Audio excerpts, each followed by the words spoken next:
Radio Reading Service, a United Way partner agency. We are located on the campus of Fayetteville State University, and our signal is carried by WUNC Chapel Hill. Today is November 20th, 2017, and your radio hosts today are Evelyn and Carolyn. We'll be reading the news from the Dunn Daily, the Rayford News Journal, dated Wednesday, November 22nd, and the Rosetti. Okay, we don't have the Robisonian today yet. We might later, but for right now, we're starting with the Rayford News Journal, dated November 15th. That's Wednesday. And I'm going to start off with other stuff by Ken McDonald. This is kind of like the editorial. Wednesday afternoon found me standing on a field wet from the rain, looking for the best angle to capture the drama, but be respectful of emergency workers prepared to emerge from the woods where a car had wrecked. To my untrained eye, the car had simply driven off US 401 just before coming into Rayford, crossed a large field, and come to a stop at a grove of small pines and bush. I figured, medical event. In a few moments, the emergency workers pushed their way through branches with the driver on a stretcher, and as the group manhandled him toward a waiting ambulance, a frantic effort of CPR was underway.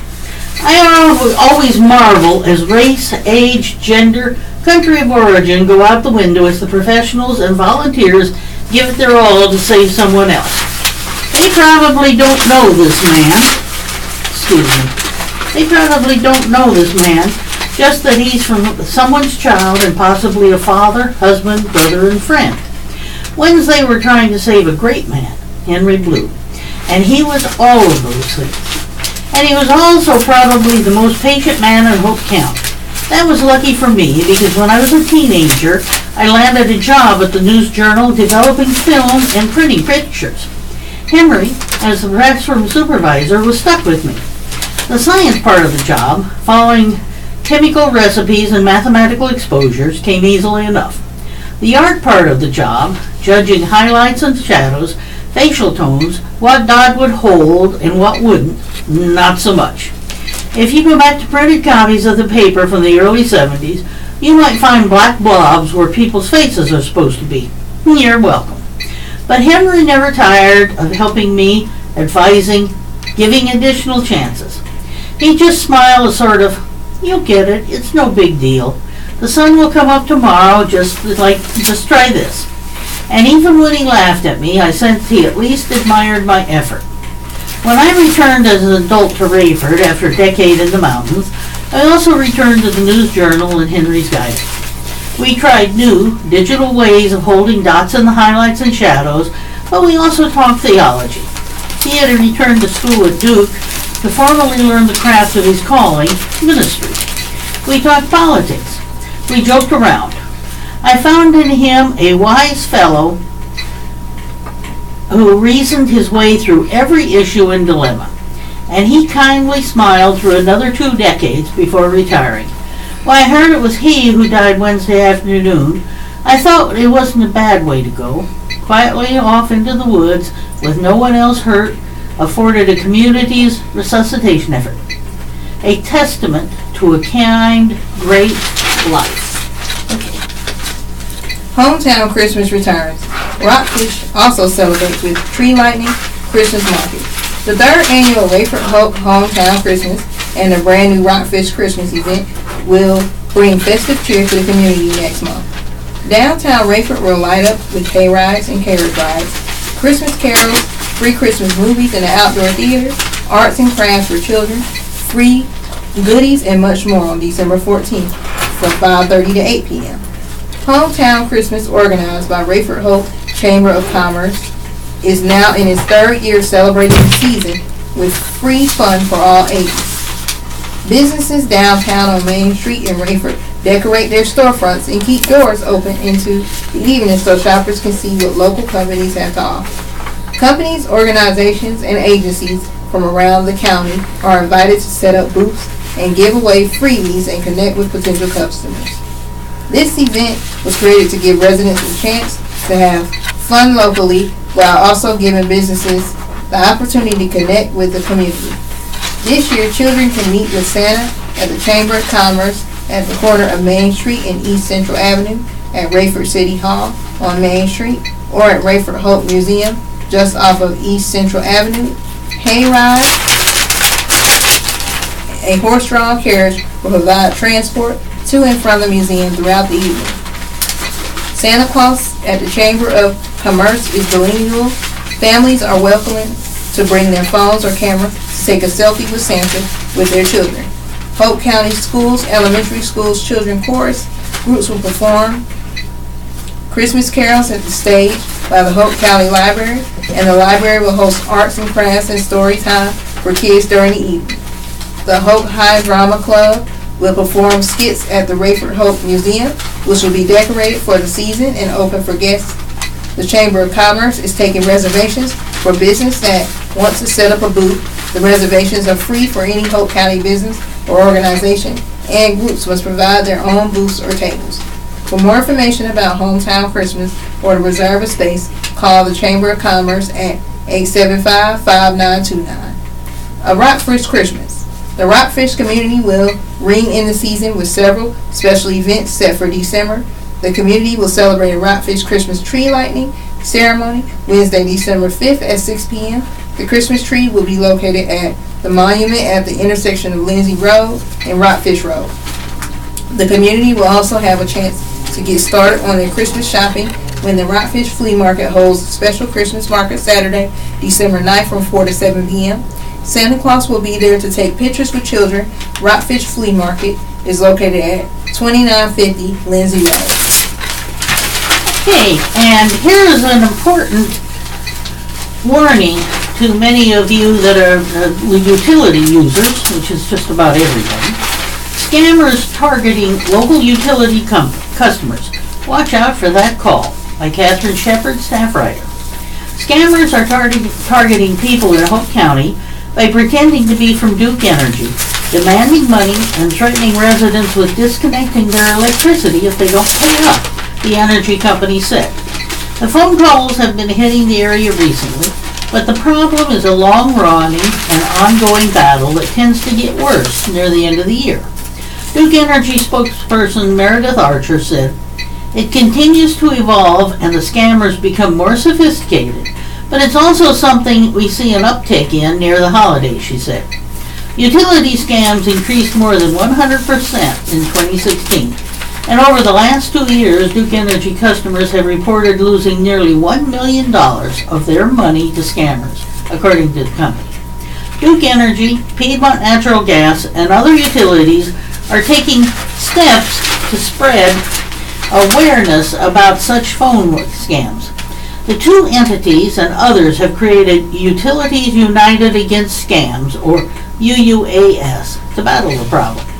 The organization's purpose is to help utilities customers understand what the red flags are, how to spot a scammer, and what to do if they think they may have been scammed.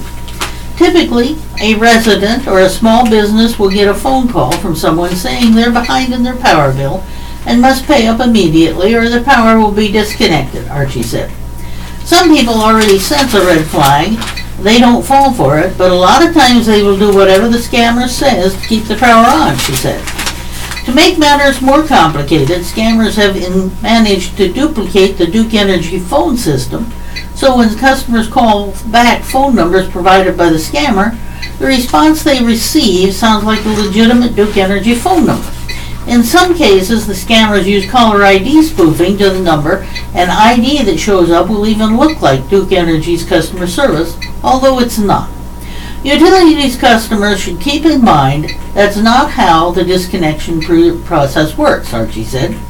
What we want our customers to know, for one, we would never demand for you to pay or your power will be shut off. If you're behind on your bill, you will get several notices from us.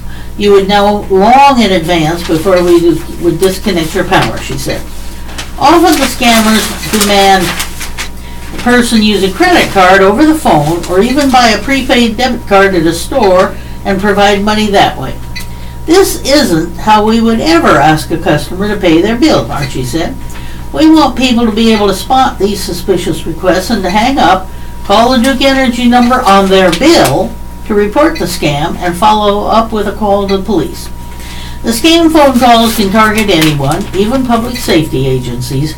Stony Point Fire Department, just off of Rockfish Road across the Hope-Cumberland County line, was hit by one of the scammers, firefighter Kevin Murphy said.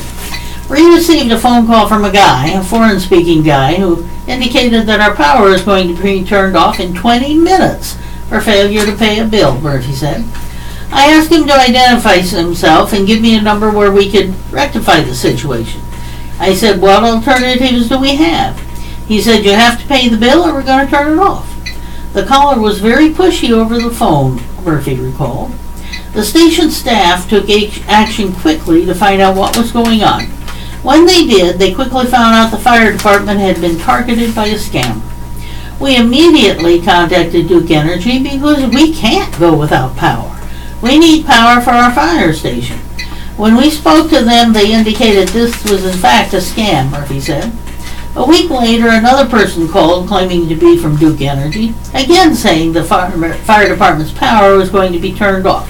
That time, the station administrator kept the caller on the phone trying to get a phone number, but the caller would only talk money. The fire department contacted the energy company to allow them to handle looking into the scam. Duke Energy works with law enforcement to investigate such scams and try to shut them down. However, they tend to be perennial, Marchie says. As soon as you're able to stop one, another one pops up. They're hard to detect and track down, and so we want to make people more aware. Okay. Christmas shoe boxes again collected. The Rayford Presbyterian Church is once again serving as a drop-off site for Hope County residents who want to send a box of toys, school supplies, and toiletries to children around the world this Christmas. For many years, the church has served as the local drop-off site for shoebox collection for the Evangelical Ministry, Operation Christmas Child, an outreach of Christian nonprofit organization, Samaritan's Purse. People can drop off filled shoeboxes during afternoon hours at the church, noon to 5:30 p.m., located at 128 West Edinburgh Avenue in Rayford. The collection began November 13th and runs through Monday, November 20th. Volunteers will be collecting boxes from 9 a.m. to noon and on November 20th to arrange to pick up an empty shoebox from the church while supplies last. Call organizer L.S. Brock at 261-7161.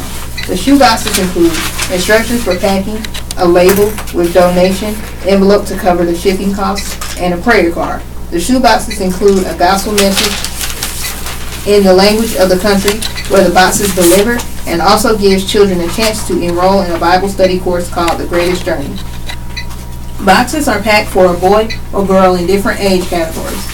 Donors can choose to pack for children ages 2 to 4, 5 to 9, or 10 to 14. The program recommends selecting one quality toy with the valve factor like a doll, soccer ball with pump or stuffed animal, and then filling the box with hygiene items, school supplies, clothing and accessories, crafts and activities, and smaller toys. Donors can also include a personal note and a photo of their family, and if they include a name and address, the recipient child may be able to write back. Donors can also opt to use a plastic shoebox instead of one of the Operation Christmas Child printed cardboard boxes. The child's family can reuse sturdy plastic shoeboxes after the package is delivered. There are some guidelines for filling the boxes, including a major change for the 2017 Christmas Child Collection Drive. Samaritan's Purse is asking that donors no longer include any kind of candy in their boxes, even hard candy. Additionally, the organization asks not to include any of the following: toothpaste, used or damaged items, war-related items such as toy guns, knives, or military figures, chocolate or food, seeds, fruit rolls or other fruit snacks, drink mixes, powder or liquids or lotions, medications or vitamins, breakable items such as snow globes or glass containers, or aerosol cans. Some of the suggested items that can be included in the boxes are a harmonica or recorder, comb, hair brush, toothbrush, washcloth, packaged bar soap in a steel container, adhesive bandages, reusable plastic containers such as a cup of water, and blunt edge utensils, a blanket, shirt, scarf, flip-flops, sunglasses, a tote bag, pencil, markers, notebooks, coloring books, finger puppets, Etch-a-sketch, puzzles, tennis balls, colorful chalk, a jump rope, kite, and yo-yo. Donors can pay $9 for the shipping for their box in person or do it online at www.samaritanspurse.org to receive a tracking label that will let donors follow where the box goes. And today, as we mentioned before, is the 20th of November. And that means that it is Emily Skinner's birthday.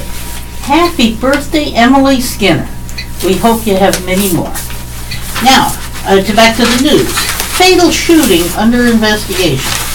The fatal shooting of 32-year-old Justin Thomas Black of Hope County this weekend is currently being treated as a death investigation, Hope County Sheriff Hubert Peterkin said Monday. Black was shot and killed on the 100 block of Elderberry Court, just off Hobson Road, about 1 a.m. Saturday, November 11th. No arrests have been made in the case, which is still under investigation, Peterkin said. Authorities are still trying to determine exactly what happened and why. An argument between Black and another person may have led to the shooting, but the circumstances and motive were not immediately clear. There was confrontation between the victim and somebody else, the sheriff said. The difference between a homicide investigation and a death investigation, yeah, I want to know what that is that a death investigation may or may not be ruled a murder.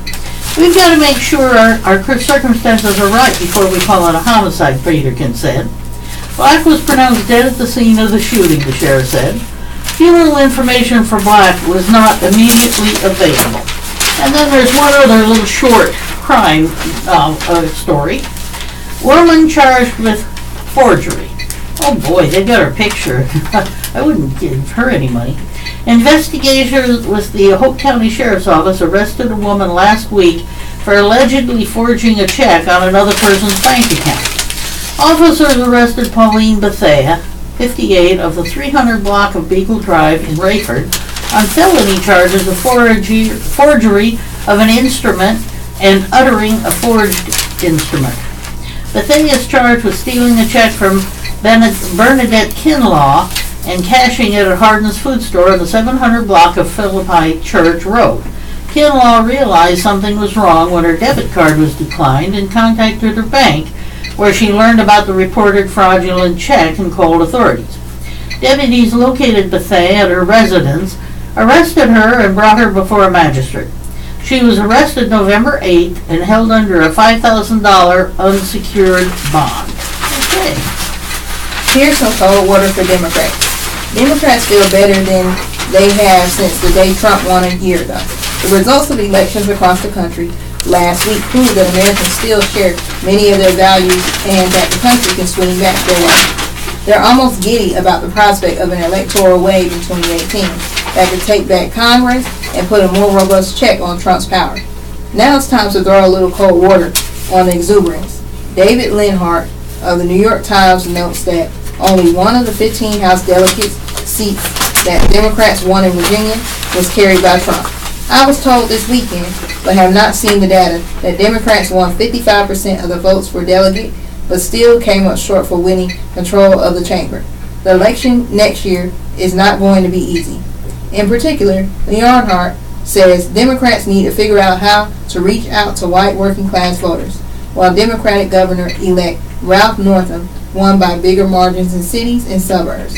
He lost by larger margins in rural counties than the current governor, Democrat Terry McAuliffe, did 4 years ago.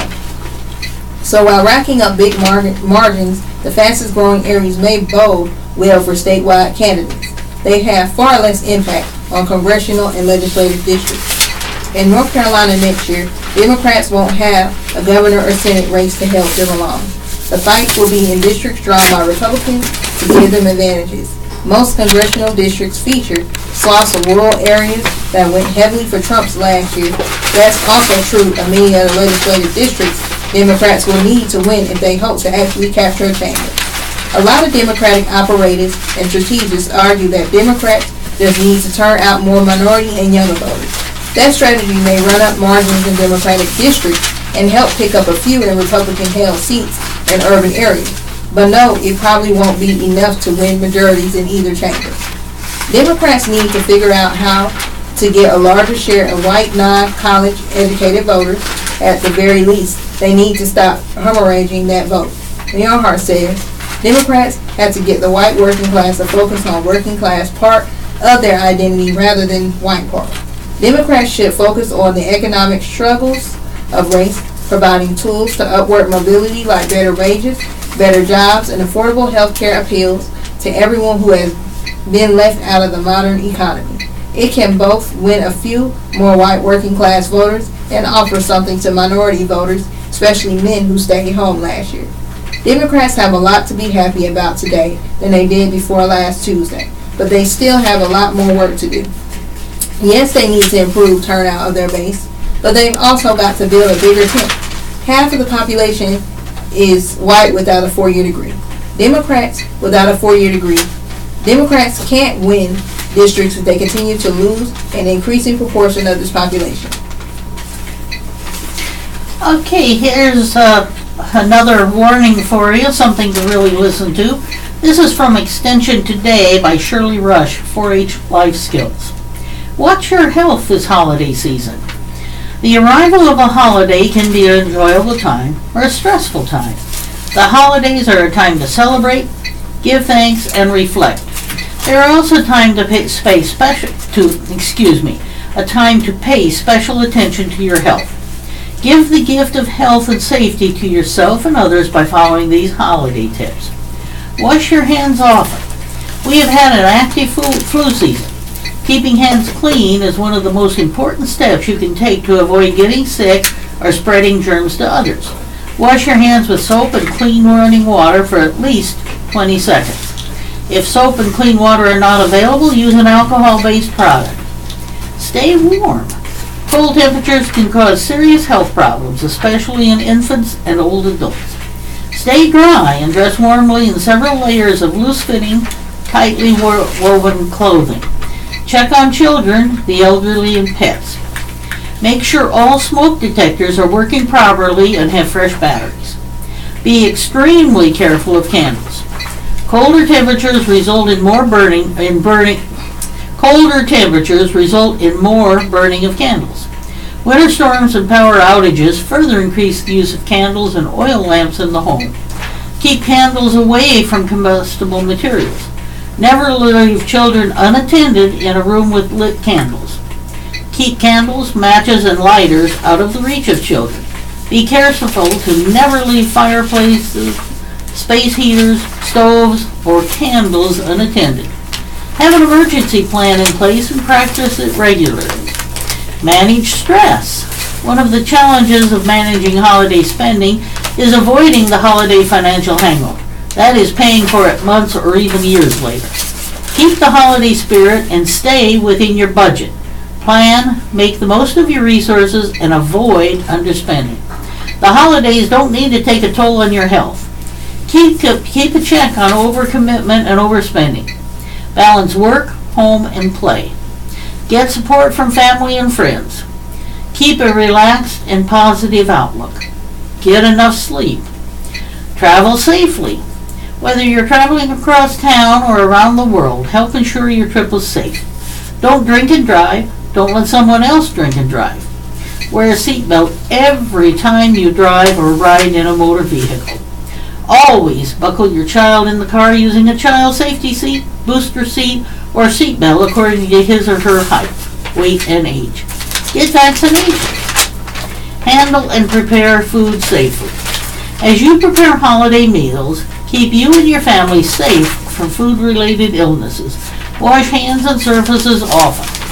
Avoid cross-contamination by keeping raw meat, poultry, seafood, and eggs, including their juices, away from ready-to-eat foods and eating surfaces. Cook foods at the proper temperature. Refrigerate promptly. Do not leave perishable foods out of the refrigerator for more than 2 hours. Thaw turkeys in the refrigerator in a sink of cold water that is changed every 30 minutes or in a microwave. Never thaw your turkey by leaving it out on the counter. A frozen turkey is safe indefinitely, but a thawing turkey must defrost at a safe temperature. When the turkey is left out at room temperature for more than 2 hours, its temperature becomes unsafe as it moves into the danger zone between 40 degrees Fahrenheit and 140 degrees Fahrenheit, where bacteria can grow rapidly. Eat healthy and be active. With balance and moderation, you can enjoy the holidays the healthy way. Choose more vegetables and fruit. Select just one or two of your favorites from the host of tempting foods. Find fun ways to stay active, such as dancing to your favorite holiday music. Be active for at least 2 hours a week. Help youth be active for at least 1 hour. For more information on holiday safety, visit, http://www.cdc.gov or contact Shirley Smith at the NC Cooperative Extension, Polk County Center at 910-875-2162. SJ Smith at ncsu.edu, or visit the office at 116 West Prospect Avenue in Rayford. This is the Southeastern North Carolina Radio Reading Service, a United Way partner agency. We broadcast from the campus of Fayetteville State University, and our signal is carried by WUNC Chapel Hill. As a nonprofit agency, we rely on public donations. We request your support to continue our services. When making charitable donations, please keep the SENCRRS in mind. Our post office box number is 35029 Fayetteville, North Carolina, 28303. If you have any questions or comments, please call us at 910-672-1600 or our toll-free number at 1-844-709-5656. Your radio hosts are Evelyn and Carolyn, and we're proud to serve you today. Funding for Sheriff's Office dangerously inadequate. To the editor, I recently applied to participate with the Polk County Sheriff's Office Ride Along program. After formal approval, I was notified that I was assigned to ride with Deputy Evans on a recent Saturday. I met and rode with the deputy for 9 hours of his 12-hour shift. Deputy Evans was very professional and proved to me that he represents the Polk County Sheriff's Office very well. The last time I participated in such a ride-along program was in the late 1970s and early 1980s. I rode with deputies often back then. The population of Polk County then was about 20,000 people. At that time, Polk County Sheriff's Office had about 3 or 4 deputies on the road on most days. Today we have a population of over 60,000 people, yet to my shock and amazement, we had only 3 deputies on the road during my recent ride along. This is absurd. More shocking to me is that I've learned this is common now here in Polk County due to the lack of funding for our Polk County Sheriff's Office by our Board of County Commissioners. Deputy Evans did not have time to stop for anything to eat, take a break, or even use the bathroom, yet he never complained, but instead told me often how much he loves his job. His fellow deputy and Sheriff Petterkin. Incredibly, Deputy Evans and other 2 deputies working that day said it was a slow day compared to most days. I found that shocking given the number of calls each deputy had to handle. Upon the end of his 12-hour shift, he had to work another couple hours or so in order to complete multiple reports for the calls or cases for which he had to respond to that day. Among the many deputies he had to handle, one included a funeral escort, which all 3 of the deputies working that day had to handle. The funeral procession took us from Hope or Cumberland line through Main Street, Rayford, and beyond. The city of Rayford had 4 officers who helped escort the funeral procession through the city. I wonder why the small city of Rayford had more officers of patrol cars working that day than the Polk County Sheriff's Office did. Kudos to Rayford Police and the city leaders. People, we need to wake up and ask our Board of Commissioners why our Polk County Sheriff's Office is not adequately funded. We have the best sheriff in Polk's history, and Sheriff Hubert A. Peterkin. Despite his lack of funding, he's taken the Polk County Sheriff's Office to a level never before attained. That's a fact. His deputies and staff are outstanding professionals that include the deputies who work at our jail. I was allowed to tour the jail during my ride along. What great people working in that rough environment, but if we only fund our Polk County Sheriff's Office with minimal staff who barely have time to do their jobs and we pay them less than we should, then I say we need to consider what sort of county we wish to live in. With a safe, well-staffed, and fairly paid Hope County Sheriff's Office or be satisfied with having been failed by our commissioners who are not doing that which we elect them to do. Has any sitting commissioner ever participated in the Hope County Sheriff's Office ride-along program? I doubt it. There is no excuse for the lack of funding our Board of Governors allocate for our Hope County Sheriff's Office. Equally concerning that there is a little time for our Hope County Sheriff's Office to perform proactive crime prevention when they have barely enough time to only react to the many calls they must handle. I applaud Sheriff Pitterkin and his daughters and staff for the exceptional job they do for all of us here in Hope County. But if we can't adequately fund our Hope County Sheriff's Office, which is necessary in order for us to live in the safest county possible, then shame on us for electing these commissioners who are totally responsible for the lack of funding allocated to our Hope County Sheriff's Office. It's time in Hope County for new leadership for a brighter future. And that was by Graham Poole, who has announced his intent to run for the Board of Commissioners. All right, now comes Frog Holler Philosopher by Ron Huff. Perhaps if we all enjoyed music. 100 years ago, one of the greatest jazz artists of all time was born in Rocky Mount, North Carolina. Thelonious Monk became one of the most iconic and prolific piano players and composers of the bebop era. It is notable that quite a few great jazz musicians were from our area. Dizzy Gillespie was from South Carolina, John Coltrane was from Hamlet, and other notables such as Billy Taylor, Percy Heath, Max Roach, and Nina Simone were born in the state. Jazz is not for everybody, and runs the gamut from being accessible as in the big band era to being eclectic as it became with bebop. That era saw jazz take off to the stratosphere in terms of its harmonic and rhythmic complexity.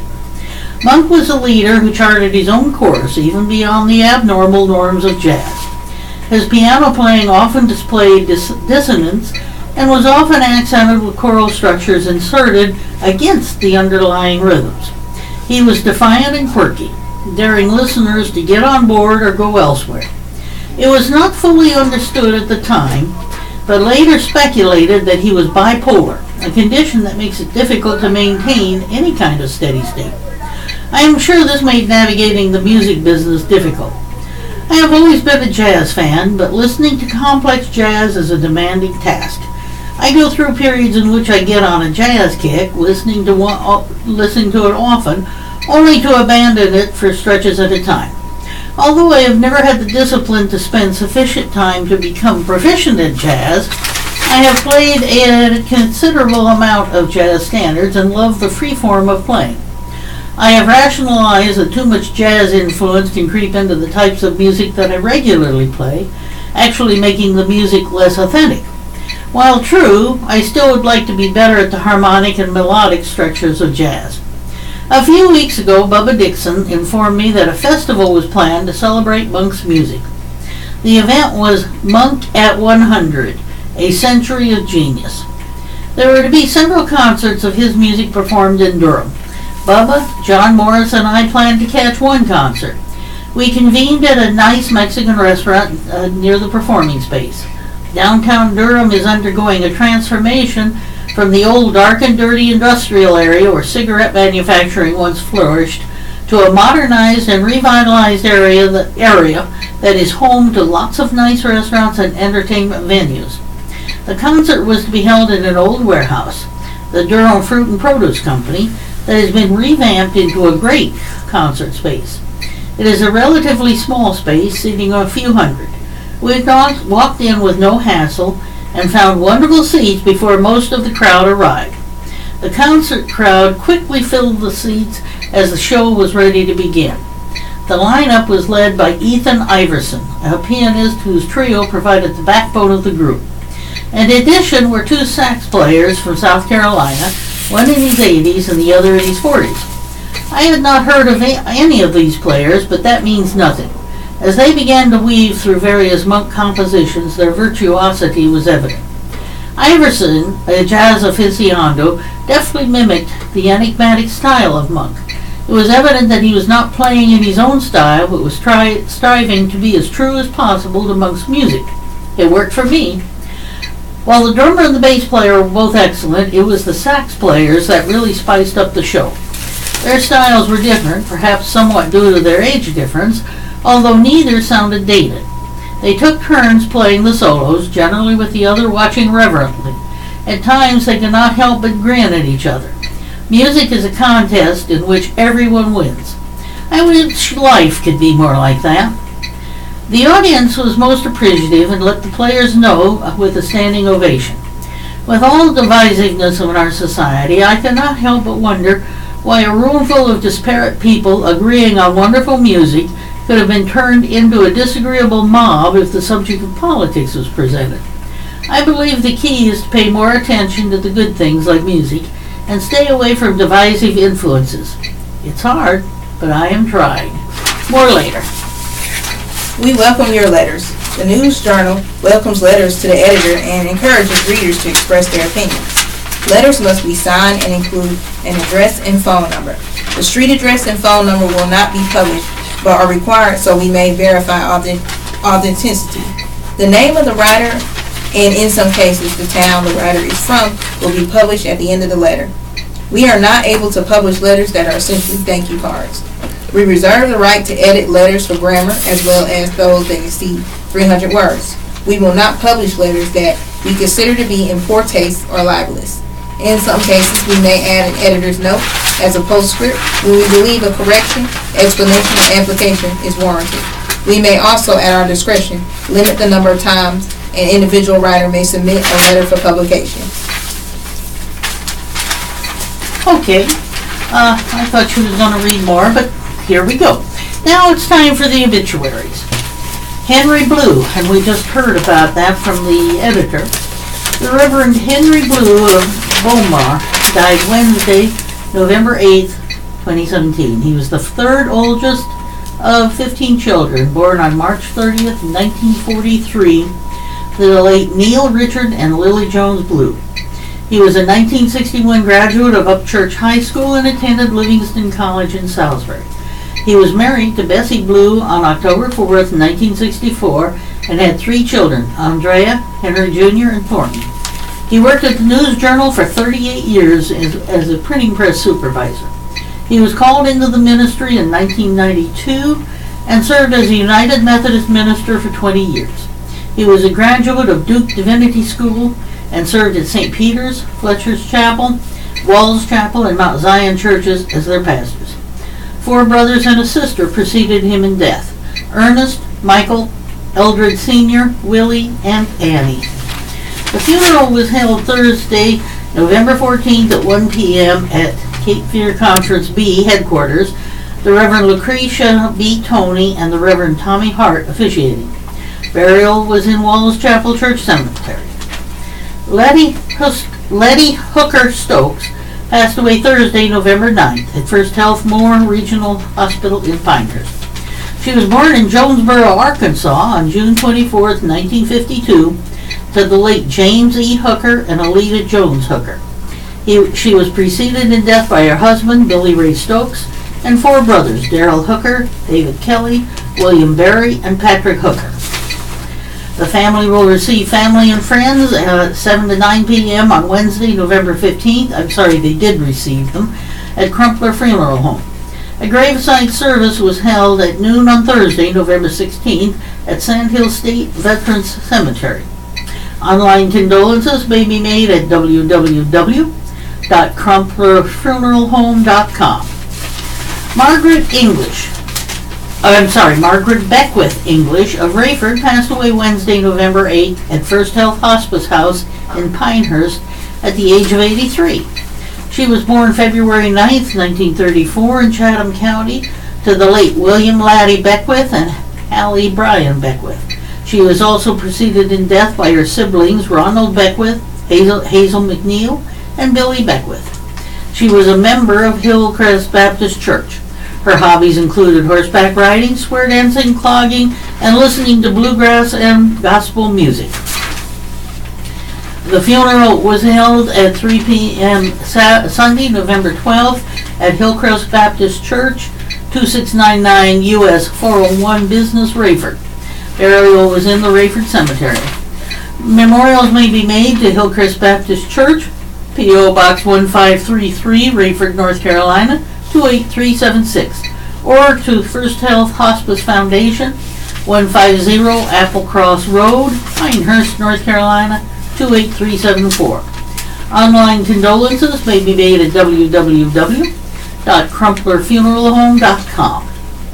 Anita L. Forshaw, 81, of Rayford, passed away Thursday, November 9th in First Health Hospice House. She was born in Auburn, New York on July 12, 1936, to the late Marco and Bertho Jackson Orasi. She was a homemaker and loved her family. She will be greatly missed. The funeral will be held at a later date in New York. Arrangements for the family are entrusted to Lafayette Funeral Home, 6651 Rayford Road, Fayetteville, North Carolina, 28304. Online condolences may be made to LafayetteFH.com. That's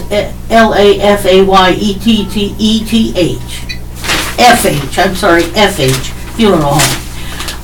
Rossa L. McNeil, Fayetteville, passed away Tuesday, November 7th at First Health Hospice in Pinehurst at the age of 92.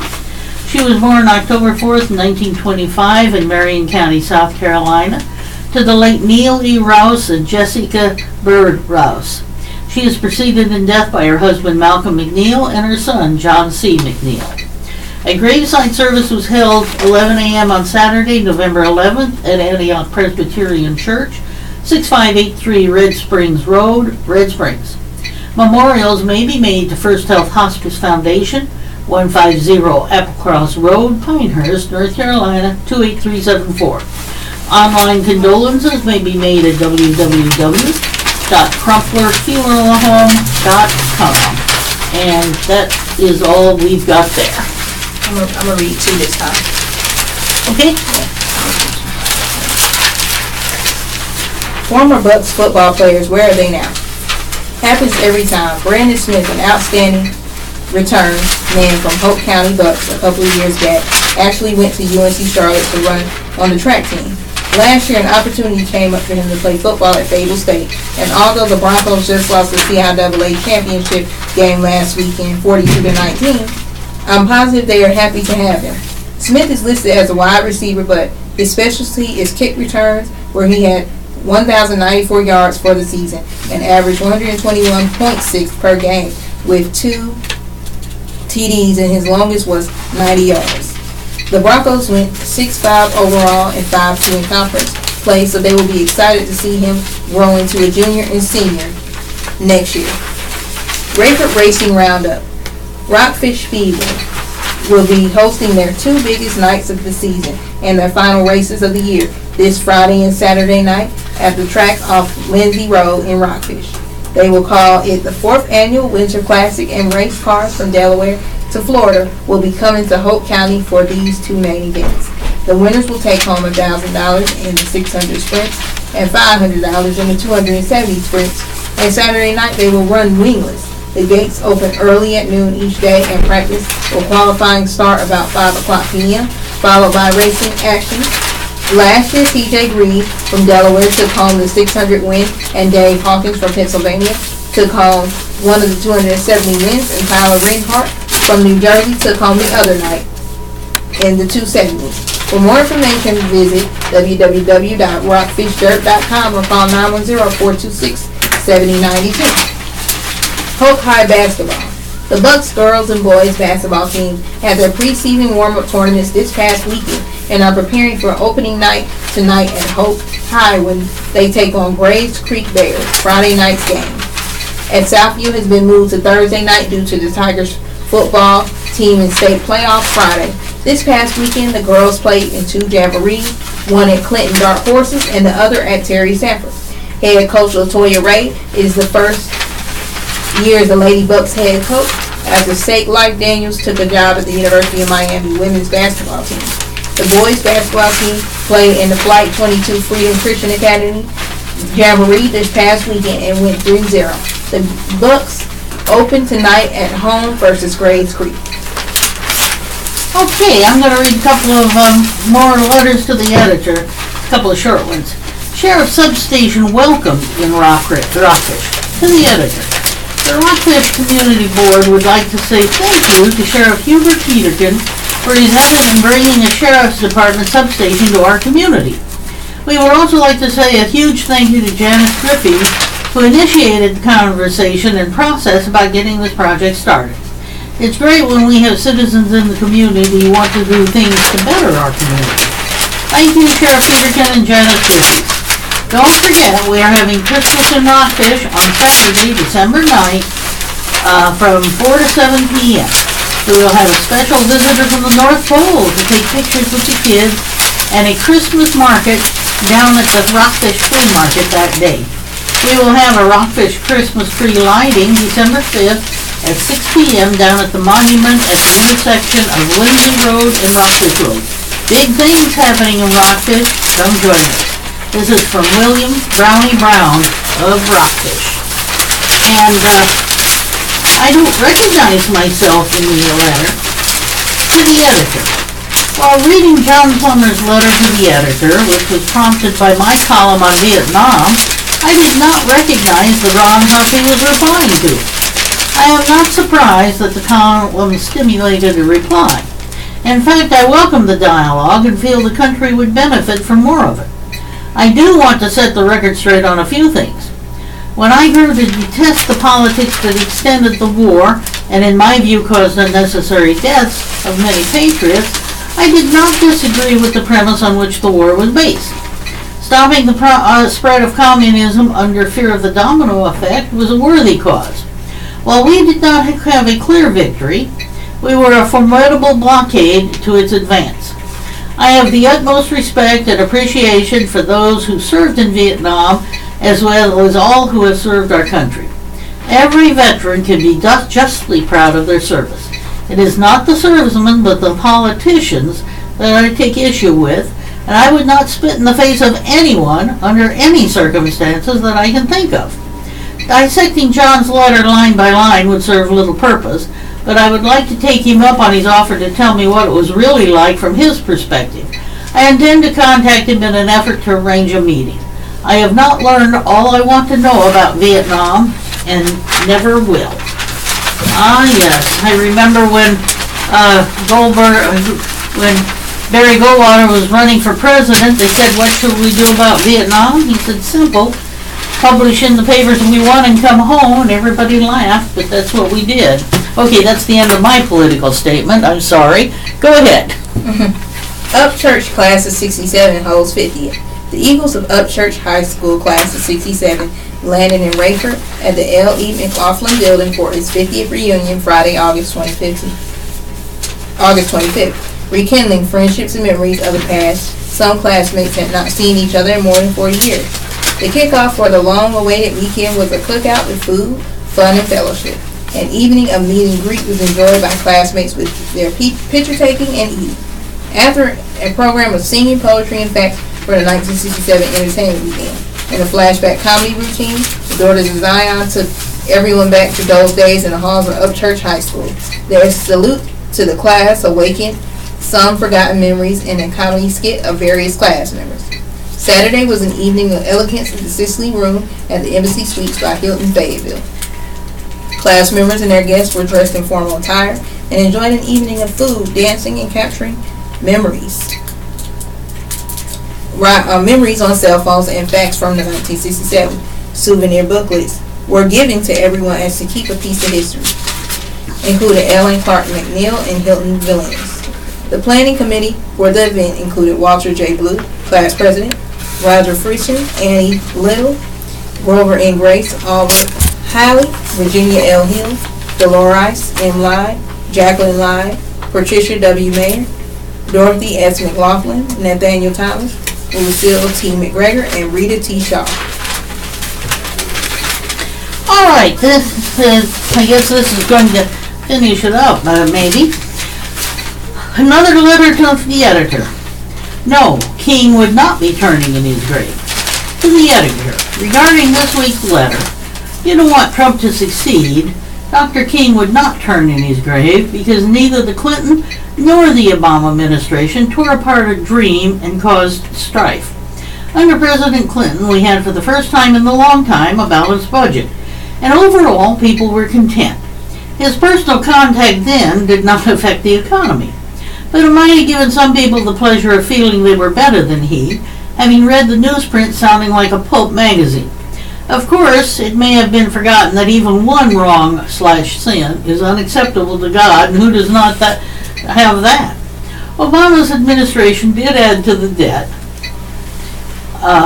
but not because of his inability to provide a balanced budget, rather because of the previous economic downturn due to many citizens and businesses living beyond their means and therefore leaving uncovered debts that affected the entire economy, which he was now required to pull out of the mud. He or any other person elected to that office. Both Clinton and Obama were considerate of the poor/underprivileged, sick, old and helpless people as well as children, affecting rulings to alleviate some of those problems and or trying to get Congress to pass laws that would be helpful. The dislike for Obama and constant chasm in our government began at the exact second that Obama won the election, before he ever set foot into the White House, by Republicans announcing loudly they would never pass a law requested by Obama. Republicans' ego and pride were shattered initially when the previous Bush administration wound up with an extremely low rating by the public because of the handling of the Iraq matter by George W. Bush. That blow to the ego became worse when a Democrat was elected, regardless of who he had been. As killing millions of babies via abortion, again that was wanted by a majority of the voters, yes, it is wrong. But no one seems to care about the underlying reason for wanting an abortion. A freewheeling sexual society, promiscuity, and leaving God out of their lives and marriages. So talk to those people who engage in such behavior. And as sad as it is, the Bible does tell us that many will go down the wide path of perdition. Few will walk the narrow one to salvation. So work on the few the Lord puts in your path and help them to accept the Lord. That is all you and I can do. And one of those who needs his help is President Trump. God can remove his penchant for self-aggrandizement, lying, putting power and money on a pedestal, blaming others for his fallacies, and denigrating anyone who does not consider him great. I was not happy when he was elected, but oddly enough, over time, I began to feel sad for him and his short-sightedness regarding his future here and in the beyond. And that was what allows me to genuinely pray for him. He does have talents, and if he were to use them according to God's will, his life would be genuinely great and a blessing for all around us. That's Renata Dolan. And you got anything else on the paper? I don't think so. Just right here. I can read okay. It real quick. Bikers ride for Christmas cheer. More than 30 toys and $400 is going to local children this Christmas, thanks to a local motorcycle club. The first Saturday of November, the Old North chapter of Man Knights held its second annual toy run to benefit the Hope County Partnership for Children and Families, which is celebrating its 20th year of service to young children of Hope County and their families. We are so grateful to the Man Knights for sponsoring this event, said John Squire, Executive Director of the Partnership Community Support. It's crucial to our continuing success in Hope County. These toys will help make the holidays brighter for children in foster care in Hope County. The cash donations will help support the book distribution program, which provides books to children who visit the Hope County Health Department. The partnership still needs donations of new toys to be able to give gifts to all the children in foster care, and cash donations will be used to support books distribution at local health centers. People who would like to help can bring their tax-deductible donation to the partnership office or call 910-904-5452 to arrange for a pickup. The partnership, a private nonprofit agency, is located at the 1189 East Central Avenue. Office hours are Monday through Friday, 8 a.m. to 5 p.m. All donations are tax-deductible. Okay, I guess that finishes up for the Dunn Daily, for the Rayford News Journal. We're going to start on the Dunn Daily Record. And do you want to give the new beginning, or is it time for that? Or Okay, I'm going to read a real quickie then. Harnett Man, then I'm reading from the Dunn Daily Record of November 17, 18, and 19. So this is reasonably new. Harnett man arrested for statutory rape. A Harnett County man was arrested in Moore County this week for more than a dozen cases of sexually abusing a child under the age of 15. Josua, it doesn't spell Jose, Santiago, 30, of Cameron, is charged with 4 counts of statutory rape, 8 counts of statutory sex offenses, and 12 cases of taking indecent liberties with a child. Major Jeff Huber with the Harnett County Sheriff's Office said the offenses occurred over a period of several months last year. The charges originate from incidents that occurred at a home in western Harnett County last year and early in 2017. The arrest was made earlier this week. It was something that kept happening over a period of time, Major Huber said.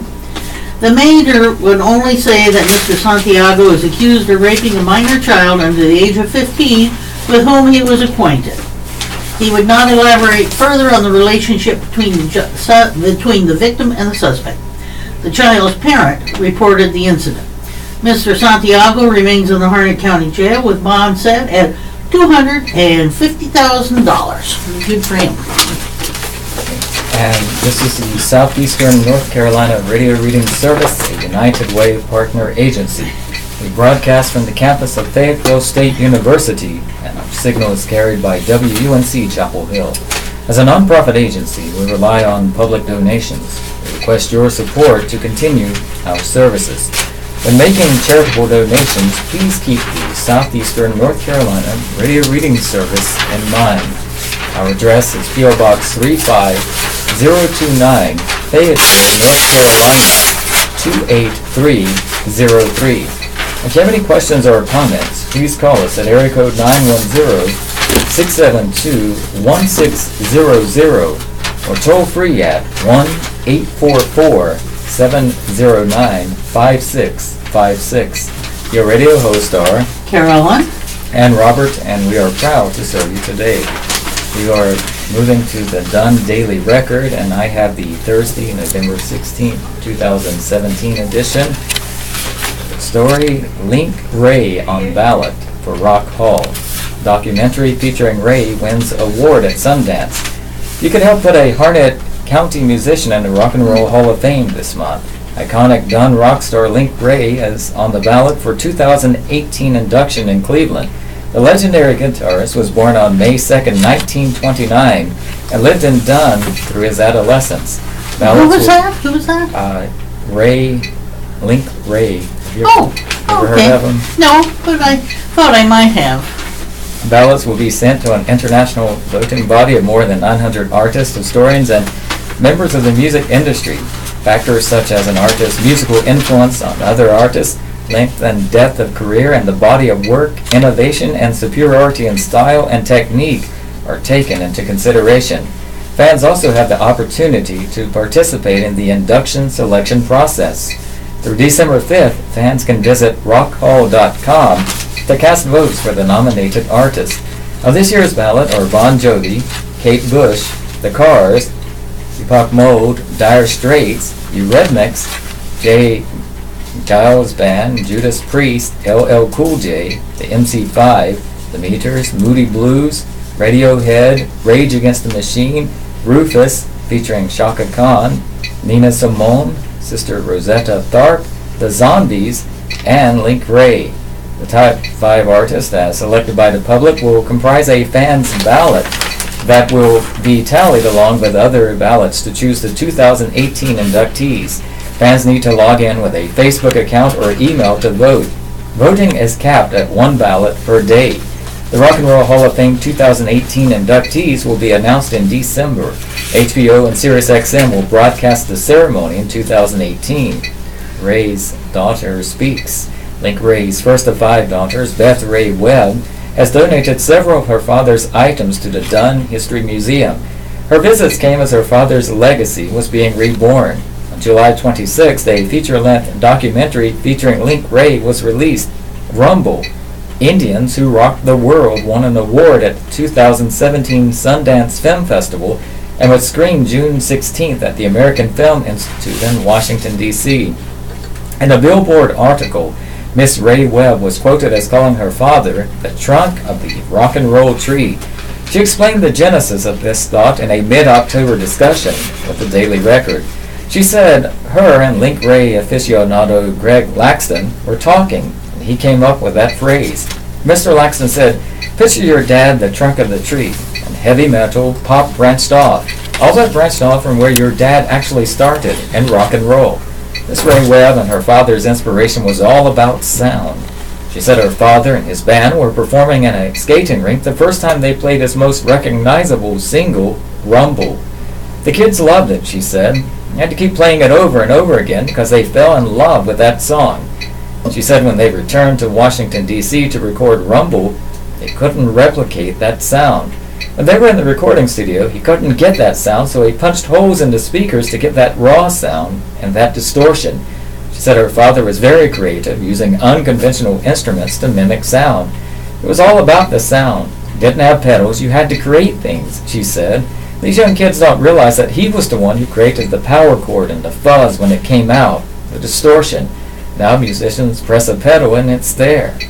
Miss Ray Webb said everybody who lives in Dunn knows someone that has picked up a guitar, plugged the cord into their amplifier, and pushed a pedal to play the power chord. I can thank my dad for that, she said. That's his legacy. He's the one that created that sound that they're trying to get with that pedal today. And Ray wrote a handful of songs about Harnett County, including Black River Swamp, on a self-titled album released in 1971. If you stand there at Black River Swamp and you listen to the words of the song, it's like you're right there with him, his daughter said. She said people don't realize how proud her father was of Dunn. He was a very poor man growing up, but he was a proud poor man. He was very humble. He didn't realize the influence he had on musicians. He didn't realize the impact on rock and roll that he had, she said. She is proud and honored by the outpouring of support from the museum and from the Dunn Area Tourism Authority and its director, Sharon Stevens. My dad died a poor man because it was about the music, not about the money, Miss Ray Webb said. Daddy was the type of person who would take his shirt off his back and give it to you, she said. He didn't know a stranger. He would do anything in the world for you. He was very kind. He was very humble. Superintendent going live on Facebook. Everybody's on Facebook. By Tom Warner of the record staff. Harnett County Schools top official will hold a virtual town hall next week, that's this week, as he seeks to answer questions from the people around the country. Superintendent Dr. Aaron Fleming will broadcast from his office via Facebook Live Tuesday night, that's tomorrow. Harnett County Schools Public Information Officer Natalie Farrell said Dr. Fleming got the idea for the virtual town hall after positive response to other videos posted on Facebook Live and following live forums held in each of the county's 4 attendance areas. With the number of people who came out for the forums, we wanted to reach more people, and this was the way to do it, Mrs. Farrell said. He was excited about other things he has done on Facebook. Dr. Fleming said he expects to enjoy the experience. This is free, and it's another way for us to communicate with the people of Harnett County, and I like talking to people, Dr. Fleming said. Parents and other citizens from around the county are invited to participate. Other staff members will be on hand to help answer questions. The format of the online forum will be similar to the events held at the schools. Dr. Fleming will outline some of his priorities before beginning the question and answer session. Anyone who is interested in asking questions should log on to the Harnett County Schools Facebook page at 6 p.m. They will be able to ask questions by clicking on the comment section. Though there will likely not be time to answer all the questions, the superintendent will address as many concerns as possible. Facebook Live has been used to send out information several times, including prior to Hurricane Matthew's attack on the area last year. Okay. Just where do you live? Some may think they live in one county, but they don't. Meeting set December 5th. An effort by Harnett, Chatham, and Wake counties to correct the boundaries between the three counties may affect several dozen properties located on the Harnett, Wake, and Harnett, Chatham lines. The changes may mean that some properties currently in one county will be in another county, or that some properties will be split between two counties. The three counties enlisted the North Carolina Geodetic Survey to identify the correct boundary lines after noticing a number of inconsistencies in current boundaries. Through research of various historic records, plats, deeds, and maps, the Geodetic Survey identified the original point where the three counties converge. Records dating back to 1780 and a deed recorded in 1923 mention a rock pile with an iron pipe as the point where Harnett, Chatham, and Wake counties meet. However, a land survey conducted in 1961 led to Chatham and Wake counties adopting a boundary that did not adhere to the original description. This situation is fairly common throughout the state. Some of the original boundaries between counties were defined by natural features such as creeks and rock formations. Early land surveys may have miscalculated the locations of these markers. Modern technology allows for more precise location of boundaries, which is what has happened in this case. Leaving the boundaries unresolved can create confusion regarding tax assessments and emergency services, as well as issues with property deeds if conflicts are identified in historic records related to boundaries. There's also the possibility of challenges to voting districts, zoning categories, assigned school districts, and other designations. For these reasons, the governing bodies of all three counties are taking action to support the introduction of state legislation to restore the correct boundaries between the three counties. Correcting the boundaries means that a small number of properties will fall fully or partly within a different county. Potential impacts related to these corrections could include changes to property tax and fire tax rates, tax values as each county values property based on their own schedule of values, present use valuation, zoning, public utilities, deeds, and emergency response, including law enforcement, ambulance services, and animal control. Affected residents will be notified by mail in the coming days and are invited to attend a public meeting with representatives from all three counties on December 5th at 5:30 p.m. at Northwest Harnett Fire Department, located at 6015 Christian Light Road, Fuquay, Varina. The purpose of the meeting will be to allow residents to ask questions and provide feedback on proposed changes. Anyone with questions should contact Harnett County GIS at area code 910-893-7523. Okay, now the Daily Digest. Dunn Parade entries being accepted. The Dunn Parade, now you know that we had a parade, the Shriners Parade last weekend, but I'm not reading it because it's already over. Dunn Parade entries being accepted. The Dunn Parade Association is currently accepting applications for the Dunn Christmas Parade, set for Saturday, December 2nd at 2 p.m. Applications are available online at www.dunchamber.com/about-us/forms registrations, or at the Dunn Area Chamber of Commerce office, 209 West Devine Street. For additional information, call the Chamber office at 910-892-4113. Irwin Tree Lighting, November 27th. The Town of Irwin Tree Lighting is being held Monday, November 27th at 6:30 p.m. There will be performances by the Triton Showstoppers, Gentry, and Irwin Elementary students, Cape Fear Christian Academy Band, and more. School Board Work Session Monday. That's today. The Harnett County School Board will hold a special work session Monday. The meeting will include a closed session to discuss personnel qualifications and to hold confidential and privileged communications with the board attorney. The meeting will begin at 9 a.m. in the boardroom of the Lillington Education Center, located at 900 South 11th Street in Lillington. I'm sorry you missed it, but it's good to know that it was there. Thanksgiving dinner, shoe giveaway Tuesday. HIS Daily Bread Community Soup Kitchen at the Coates Cineros, that's supposed to be Senior Citizen Center, 214 Park Lane, Coates, is holding a Thanksgiving dinner Tuesday from 5 until 6:30 p.m. The dinner is being donated by Ed King of Ed's Family Restaurant in Angier. There will be more than 150 pairs of orthopedic shoes given away that night. 90 pairs are already accounted for. Well, my goodness, that's an interesting thing to give away for presents. Neals Creek Ruritans to meet Tuesday.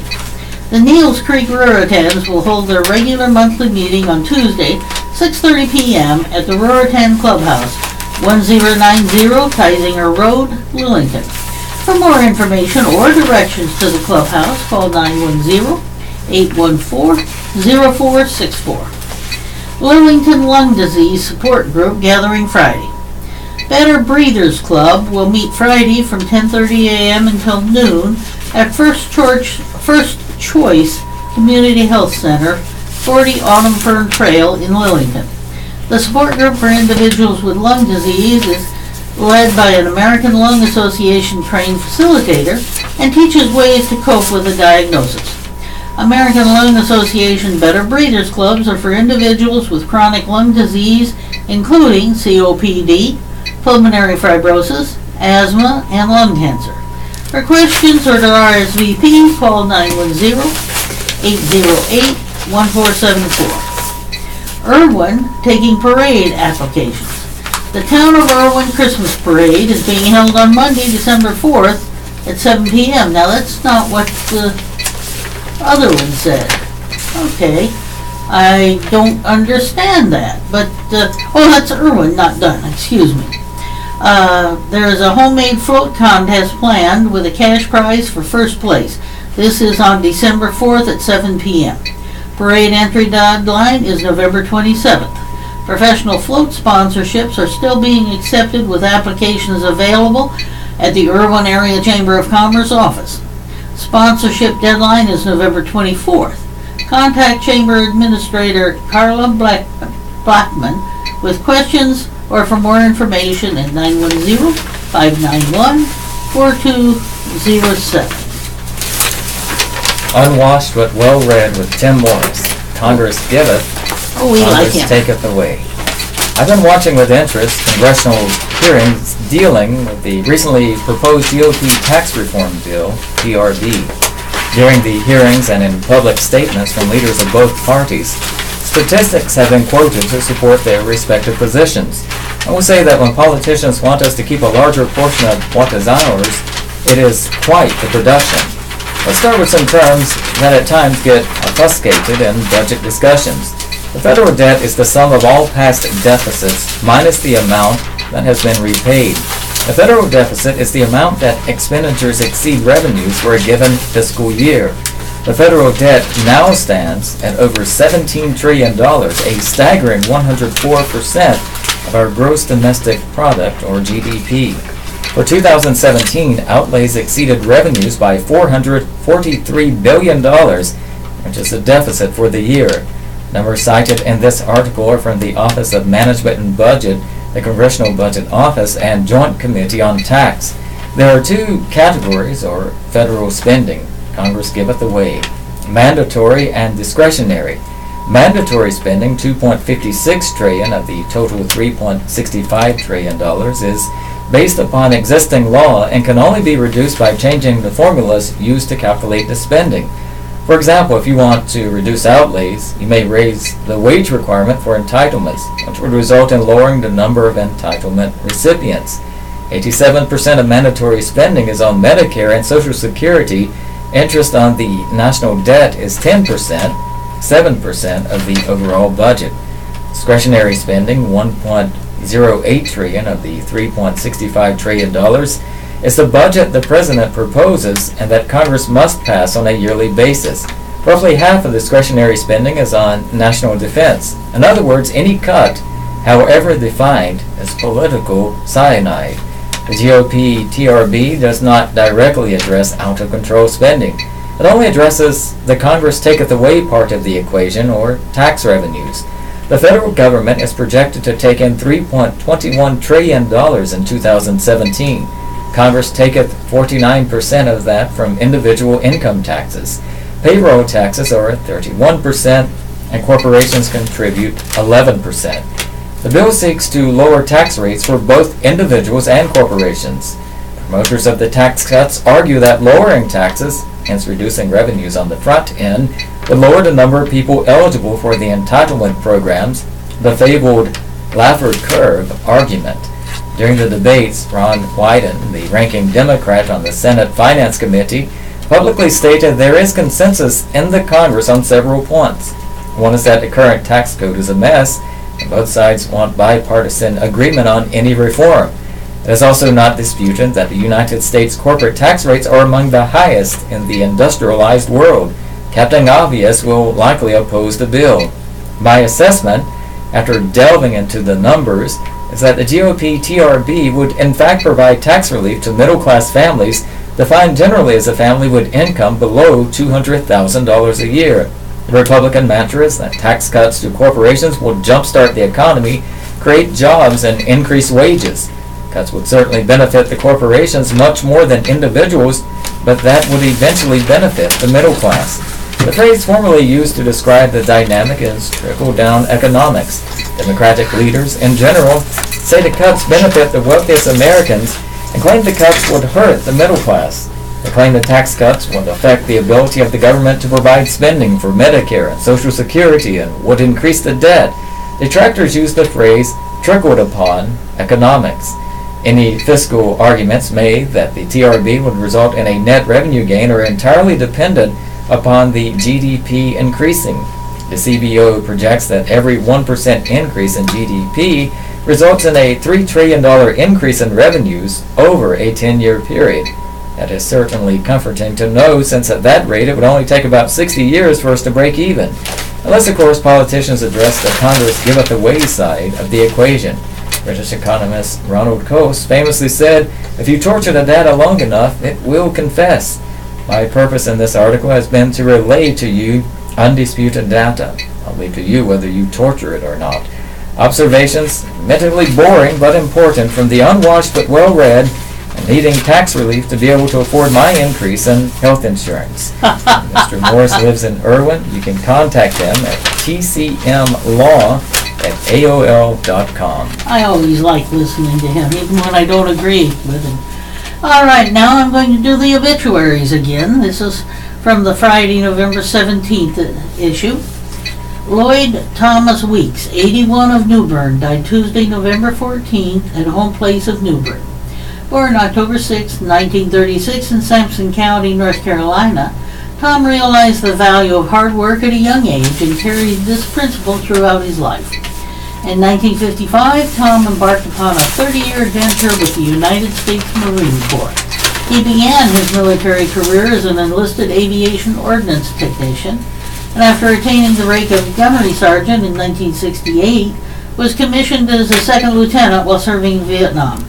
Tom had a love of country like no other, and although he retired in 1985 as a major, the joy of the camaraderie he shared and the pride he held for his fellow Marines carried on in stories and charitable deeds for the rest of his life. Not one to stay idle, Tom embarked upon a second career as an insurance broker and agent just months after his military retirement. He eventually opened a Wake Insurance Agency of Havelock, which he proudly operated until 2004, when he retired to play golf and tinker around his workshop. Mr. Weeks was preceded in death by his parents, Robert Weeks and Estelle Ammons Weeks, a son, Brian Weeks, his brother, Wesley Weeks, and three sisters, Ann Weeks, Gail Jones, and Frances Salter. Graveside services were held at 2 p.m. on Saturday, November 18th, at Old Bluff Cemetery, Old Bluff Church Road in Godwin. In lieu of flowers, the family suggests that memorials be made to the Cure Alzheimer's Fund, 34 Washington Street, Suite 200, Wellesley Hills, Massachusetts, 02481. Arrangements by Cotton Funeral Home of New Bern. Mr. James L. Jim McGirt, 64, of 307 Fox Lake Drive, went home to be with his Lord and Savior, Jesus Christ, on Wednesday evening, November 15th, with his loving family by his side. Funeral services were held on Sunday, November 19th, at 2 p.m. at Salemburg Baptist Church, 300 Northeast Main Street, with the Reverend Brenton McGirt and Pastor John Adams officiating. Burial followed in the Clinton Cemetery. Born on October 8, 1953, Jim was the son of the late Wilson Thomas and Ina Williams McGirt. He was a graduate of Campbell College and a sales representative from Monroe Hardware County for 42 years. He was owner of Royal Trustworthy Hardware of Salemburg for 21 years and part owner of Sampson Farmers Hardware of Clinton. Jim served as president of Clinton and Lumberton Lions Clubs for 3 years. He was a member of Sampson Regional Medical Center Board of Trustees and served as chairman of the board of Sampson County Department of Social Services and assistant scoutmaster of Troops 277 and 27. He also served as an elder and deacon of Graves Memorial Presbyterian Church and was currently a deacon of Salemburg Baptist Church, where he and his wife were married. Jim was a faithful follower of Jesus Christ who loved his family, friends, and church. Jim's life verse was Ephesians 2, 8 through 10. For it is by grace you have been saved, through faith, and that not of yourselves. It is the gift of God, not of works, lest anyone should boast. For we are his workmanship, created in Christ Jesus for good works, which God prepared beforehand that we should walk with them. Jim is survived by his wife. The family will receive friends on Saturday, November 18th from 6 to 8 p.m. at Royal Hall Funeral Home and other times at their home. In lieu of flowers, memorials may be made to James L. McGirt Endowment Scholarship, which provides a college scholarship to a member of Clinton High School football team, by mailing to Pam McGirt, that's McGuirt, at 307 Fox Lake Drive, Clinton, or North Carolina 28328. Condolences may be sent by visiting www.royalhallfuneralhome.com. Royal Hall is honored to serve the McGirt family. Ellen Lawhon Beasley, 85, of 1916A Strickland's Crossroads Road, Four Oaks, died Wednesday, November 15th at Wake Medical Center in Raleigh.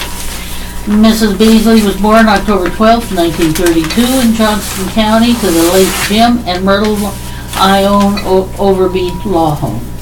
She was preceded in death by her husband, J.D. Beasley. Mrs. Beasley was a farmer, a homemaker, and a nursing assistant.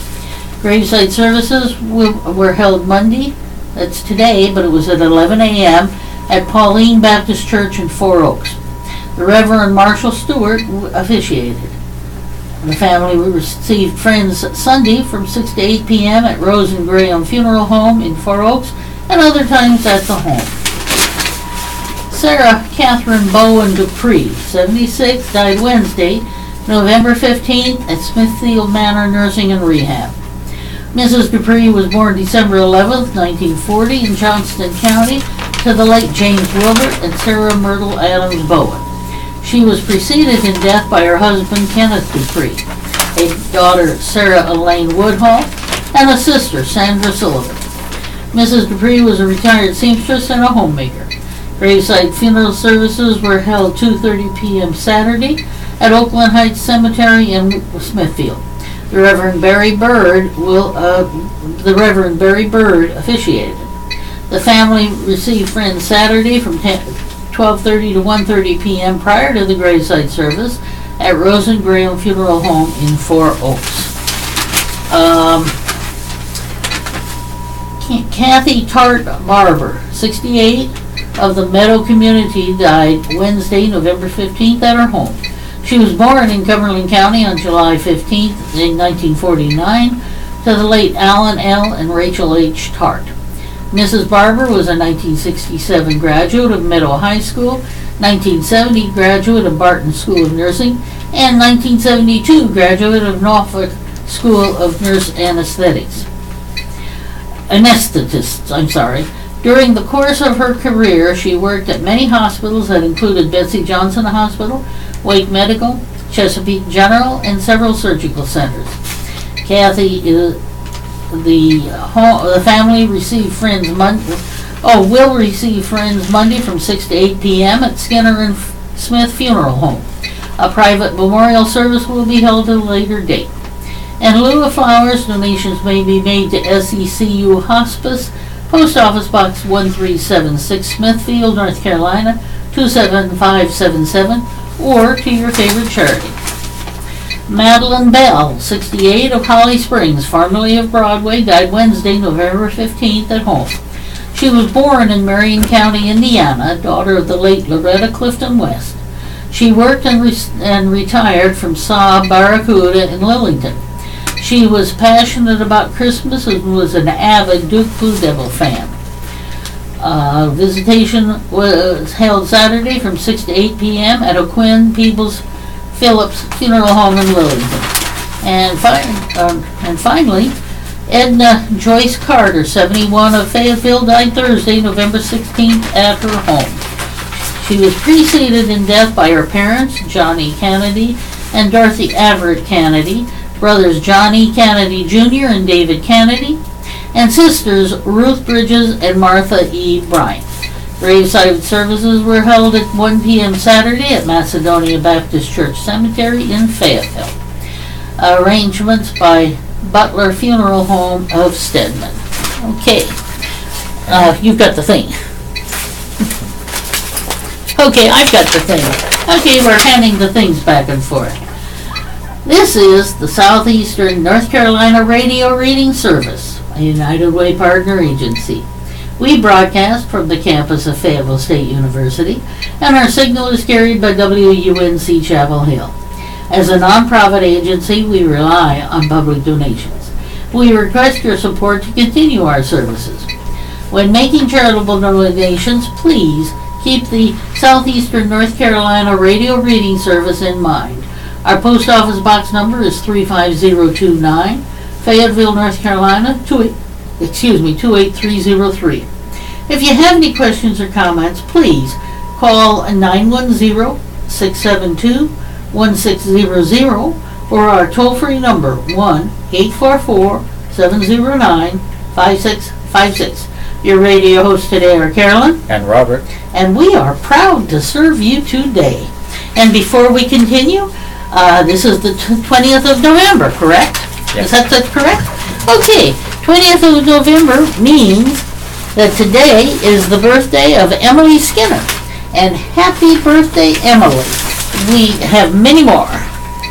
Hey, Seriously People by Jimmy Parker. Lucky for me, I have a great group of friends looking out for me at all times. Just today I had a friend warn me to watch my back the next time I mowed my lawn.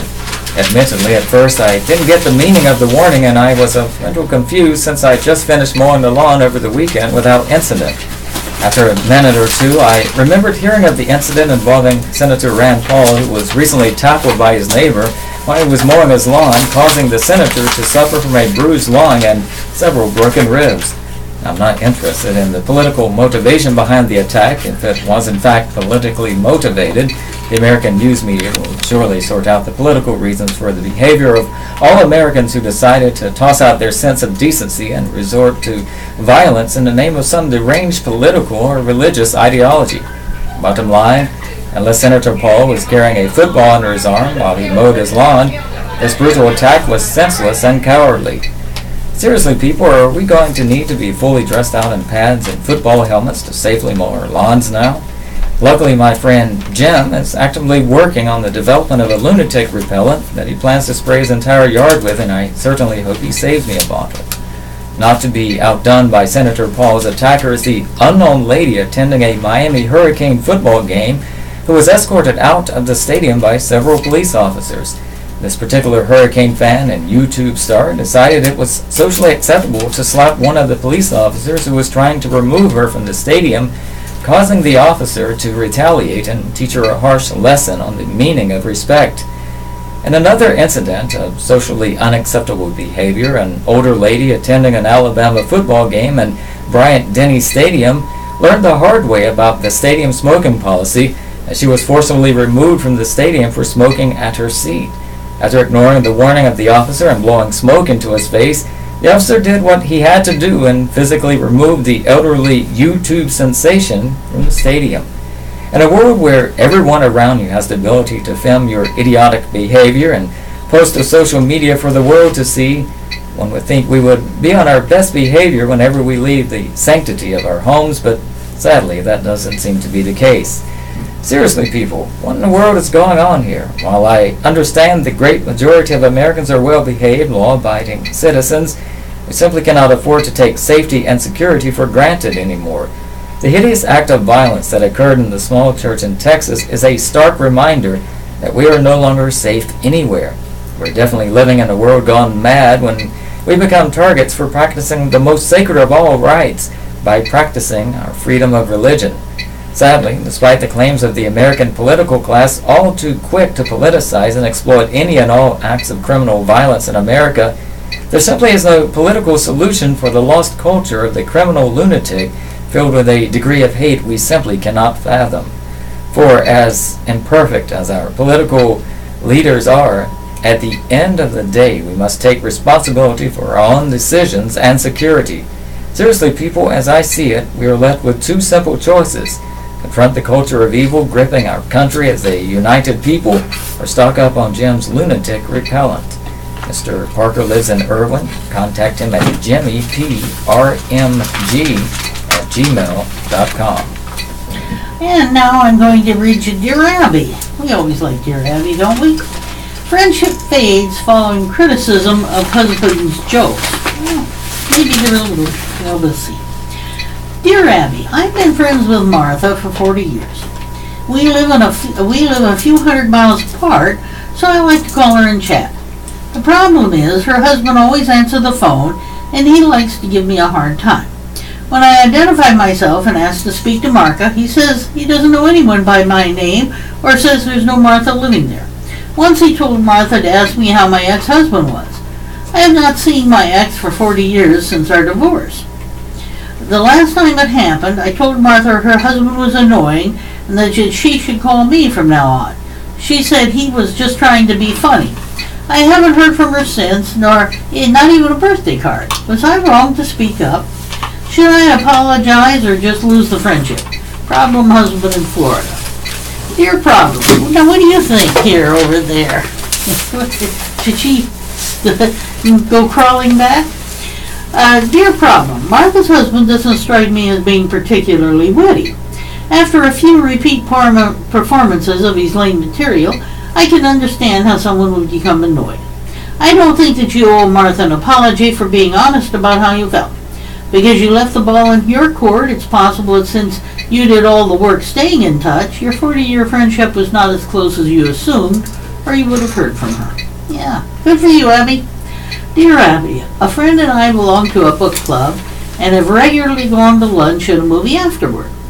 We have occasionally mentioned a movie we like while chatting prior to the start of the book club meeting. This has prompted other people to invite themselves along or ask if they can go with us. If we wanted to spend more time with these women, we would have invited them. The two of us feel that this afternoon outing is our time together, and we would prefer it being just us. We changed the day, which was a bit inconvenient, but preferable to the alternative. How do we handle it when future inquiries come up without hurting feelings or sounding snobbish? Our time together. Dear Our Time, your mistake was in talking about your movie dates in front of the other women. In the future, handle it by refraining from doing that, and your problem will go away. Ah, yes. My boyfriend and I have made that mistake too. And I hurt somebody's feelings because I didn't ask him to go with me. My boyfriend and I have been together for 2 years. We are in our 50s and have both been married before. My problem is I don't know how to respond to his friends and family when they talk to me about his first wife. They tell story after story and it makes me uncomfortable. I feel disrespected but smile politely to not be rude. Any thoughts? Girlfriend in New Jersey. Dear girlfriend, I am sure no one does it out of a desire to make you uncomfortable or disrespect you. How you respond would depend whether your boyfriend's marriage ended in death or divorce. If the former wife is deceased, a way to change the subject might be to say, it sounds like she was a wonderful mother, daughter, woman. However, if the marriage ended in divorce, all you need to say is that you'd rather focus on the present than the unhappy past. Okay. And continuing with Dear Abby, as boyfriend's hair disappears, so does woman's attraction. Dear Abby, my physical attraction to my boyfriend has significantly diminished due to his baldness. I know this may seem shallow, but I also have interest in intimate contact with him. When I look at his bald head or he rests his head on my shoulder, it literally makes my stomach lurch. Our romance began 20 years ago when he still had hair. It fell out 2 years ago. I still have feelings for him, but I don't know how to get past this. I tried turning out the lights and even imagining I'm with somebody else. I'm sure other women feel the same way I do. He tries to conceal his baldness by doing the flip-over thing with his side hair, so I know he's self-conscious about it, but I'm so turned off. Can you give me some advice? I haven't said anything because I don't want to offend him. I'm upset and discouraged and no longer look forward to seeing him because of this. It will be an awful reason to leave him, yet I can't stand looking at his head. Turned off in Cincinnati. Dear turned off. Ask yourself whether you are turned off by your boyfriend's baldness or whether it's his attempt to hide it with the unconvincing comb-over. If it's the latter, the solution might be for him to go the way of Dwayne "The Rock" Johnson or Vin Diesel and shave his head. However, if you truly can't handle the fact that his locks have flown, then do him and yourself a favor and turn him loose so he can find a lady who appreciates him for what's going on under his scalp rather than over it. Someone once said you can fool Mother Nature, you can't fool Father Time. Aging and the consequences it brings happens to women as well as men. Keep that in mind as you consider jumping back into the dating pool.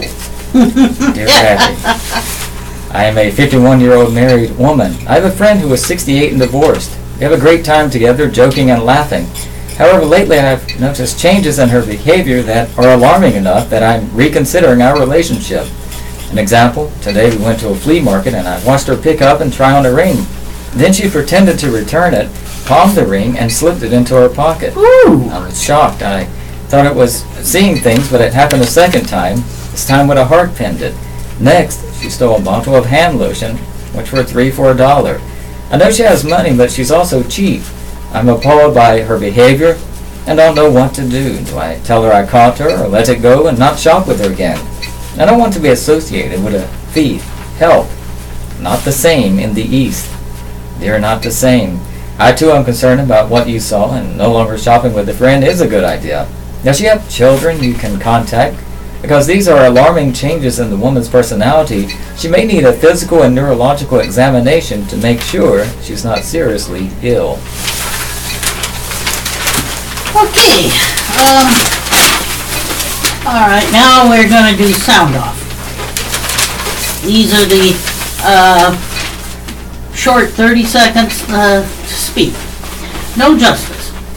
Oh, Bergdahl is a traitor, and by rules we used to play with, should be shot before a firing squad.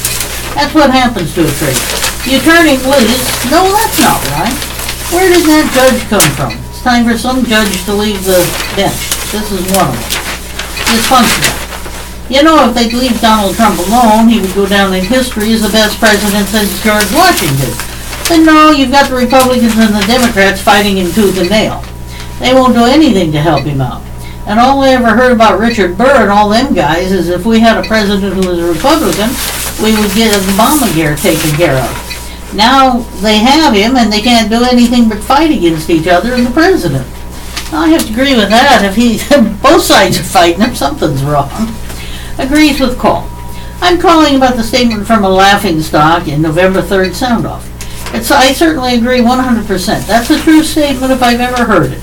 I'm almost 70 years old and we are closer now to World War III than we've ever been. I hate to think about what this world's going to be like for my grandchildren and great-grandchildren coming up if we've got somebody like that in office. Once he stirs everything up and we go to war, what happens then? Nuclear war is something nobody should want. People control. Every time there's a shooting or something in the United States, Democrats want to call for gun control. It's not gun control, it's people control. You can lay a gun down and it will not kill anybody. Most people who buy guns legally are people who need them for protection or for hunting. These others steal them. Investigate Hillary. To those of you who still hate Donald Trump as our president, I wish you would tune in to Fox News and listen to Sean Hannity. He's got all the evidence that you would want about how crooked Hillary Clinton is.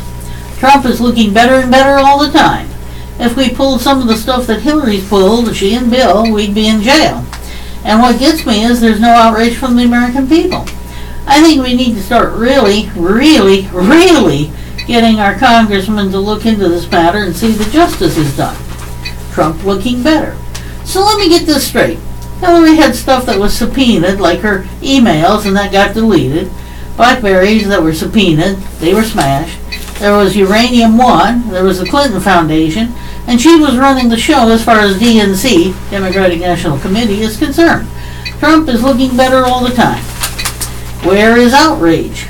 Senators Byrd and Tillis and Representative Holding are going after Hillary about her Uranium One deal and all this other stuff she's been pulling. And Congress isn't doing anything looking into this matter? American people, where is the outrage? Get it together. If the Republicans don't get it together, they're going to lose everything. President Trump is the only president in modern history, well, I'd say in all of history, who spoke like the people are thinking. Questions, statements. I think it's an odd thing that all these women are coming out and saying they were sexually assaulted or sexually harassed on their jobs and things 10 years or more ago. Who knows if they're telling the truth or not? What's next? I'm a Christian man, but I'm sitting here reading Sound Off, and I'm just almost livid. I'm almost mad now that the Harnett County Board of Education has eliminated valedictorian and salutatorian awards. I'll agree with that. That's my aside. What other political correctness are we going to cave to next? There's no distinction. There's no word for excellence. They want to do like California now. They want to make everybody the same and offend nobody. It's to the point that nothing can be done without offending somebody or hurting someone's feelings. I got a science fiction story about that. Questions timing. All these people are coming out now at election time saying that man down in Alabama, Roy Moore, are molesting them and all this kind of stuff. Why didn't they come out before the election? Why all of a sudden, just before the election, did they come up and say, well, I don't know what they came up and said because we run out of column here. Don't know what it was. Okay, take it away. Rick's Ramblings with Rick Curl. It's fun being an observer of people. Part of my job as a reporter calls for me to be able to just observe. You know, watch people for their reaction, watch events unfold, things like that. It's also one of those parts of my job that brings me the most joy. Imagine having a job that requires you to simply stand or sit and watch and listen. It's truly an eye-opening experience. Where else can you spend 15 minutes taking in the entirety of a situation and get paid? Take sitting in a waiting room somewhere, a place in particular. There are some things that will happen regardless of where you are. You might see a man sitting, reading a newspaper or book. Whether it's an impulse or simply habit, you will usually see a man sitting and reading. What he's reading will tell you more about him than you can imagine. If he's reading a newspaper, is he reading the front section, the sports section, or some other section? It could mean several things. For example, he could be a sports fan, catching up with his team. He could be a news junkie, or he could be looking for a new place to live. All of this can be surmised simply by watching and paying attention to what the man is reading. In most places, especially airports, we see an array of people doing an array of things. There's the middle-aged man who doesn't know everybody's looking when he picks his nose. There's the woman who continually says something like, yeah, uh-huh, when her young child says something to her, regardless of what the question is. There's usually somebody with their hair messed up, somebody with hair that looks like they just got out of the shower, and somebody that looks like they've not seen a comb in their hair since high school. And speaking of high school, can you imagine if you knew then what you know now about human nature, the future, and what subjects you really don't need in life? This may seem off the path I'm traveling, but bear with me for a moment. When you are sitting in biology class being told about the division of cells and things like that, you notice that most of your classmates, with the exception of a few lab rats, are daydreaming or simply looking for something else to do. You could surmise, likely accurately, the students won't be going into anything science-related as a career. Getting back to the center of this week's topic, if you take the time at a stoplight, for example, to look around, you will likely see many things. The drivers and other vehicles will all be doing something besides just sitting there waiting for the light to change. No, that would be too boring. Most of them are either talking on their phone, texting on their phone, or singing to the music on the radio, or some such thing. I've literally seen people eating and reading a newspaper, taking a nap, and trying to clean up the spilled coffee on their clothes from having to slam on the brakes to keep from hitting the person who decided to take a power nap. Don't forget the kiddies at stoplights. Yes, they offer a quite interesting scene. I have seen kids throwing things at their mom while she's talking on the phone and scolding another child.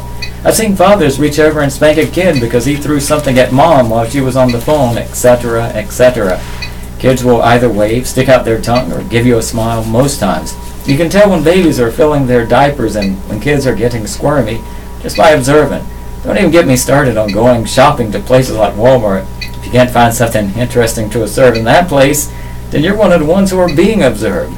Well, I guess in closing, just remember, there are those who are observers, and there are those who are being observed. Get so caught up in your troubles that you can't become one of the observers. It might make you feel pretty good, or at least give you a good laugh. Rick Curl is a reporter with the Daily Record. You can reach him by calling area code 910-230-2037 or emailing rcurl@mydailyrecord.com. Okay, now a few thoughts by Bart Adams. Being a little lazy this week, I dove into my vault of Thanksgiving columns past and found the following item. It deals with the annual tradition of President pardoning a turkey right before the holiday. My approach, which I shared in 2003, seems like something the current president might consider. It's easy for citizens to play armchair quarterback when watching the president in action. But most of us really have no idea how he would handle the enormous burdens of that office. But there's one thing I know for certain. I would do if elected leader of the free world. The scene is the Rose Garden. It's the day after Thanksgiving. TV cameras are rolling and the still photographers are snapping away. Along comes the head of the North Carolina Turkey Growers Association, or some such group, with a giant presidential turkey. All the invited guests in the audience are expecting me to follow the example of my predecessors and grant Big Tom a presidential pardon so he can spend the remainders of his days in a petting zoo. But there's no way I'm following them for that. First of all, no kid wants to pet a turkey. Secondly, as much hunger as there is in the world, there's no way I'm going to waste such a prized bird. So I promptly summoned the White House chef to help Tom fulfill his destiny between the candied yams and cranberry sauce. Okay, I donated to a food bank for a homeless shelter, but that bird is definitely oven bound. And here's an item from my 2005 pre-Thanksgiving column. A man in Maywood, Illinois used a frozen Thanksgiving turkey to rescue an elderly couple from a burning car. The AP reports that Mark Copsey said he rushed to help the couple when he saw their car filling with smoke after it crashed into a curb Sunday afternoon. He used the 20-pound bird to break the windows. Police and others who arrived helped pull the couple to safety. Gee. Now for a few more sober thoughts on this holiday from former U.S. presidents. Grover Cleveland. And let us by no means forget, while we give thanks and enjoy the comforts which have crowned our lives, that truly grateful hearts are inclined to deeds of charity, and that kind and thoughtful remembrance of the poor will double the pleasures of our condition and render our praise and thanksgiving more acceptable in the sight of the Lord. Calvin Coolidge. As we have grown and prospered in material things, so also should we progress in moral and spiritual things. We are a God-fearing people who should set ourselves against evil and strive for righteousness in living. And observing the golden rule, we should, from our abundance, help and serve those less fortunately placed. We should bow in gratitude to God for his many favors. Ronald Reagan. Perhaps no custom reveals our character as a nation so clearly as our celebration of Thanksgiving Day. Rooted deeply in our Judeo-Christian heritage, the practice of offering Thanksgiving underscores our unshakable belief in God as the foundation of our nation and our firm reliance upon him from whom all blessings flow. Harry Truman. We are profoundly grateful for the blessings bestowed upon us, the preservation of our freedom so dearly bought and so highly prized, our opportunities for human welfare and happiness so limitless in their scope, our material prosperity so far surpassing that of earlier years, and our private spiritual blessings so deeply cherished by all. For these, we offer fervent thanks to God. Okay, take it away. From the Goldsboro News Argus, would-be harassers better think again. There is a fine line. It's almost a tightrope walk. It is best to avoid all possible conflicts or even the perception of conflict by never being alone in a room with one other person, and certainly never with the door closed.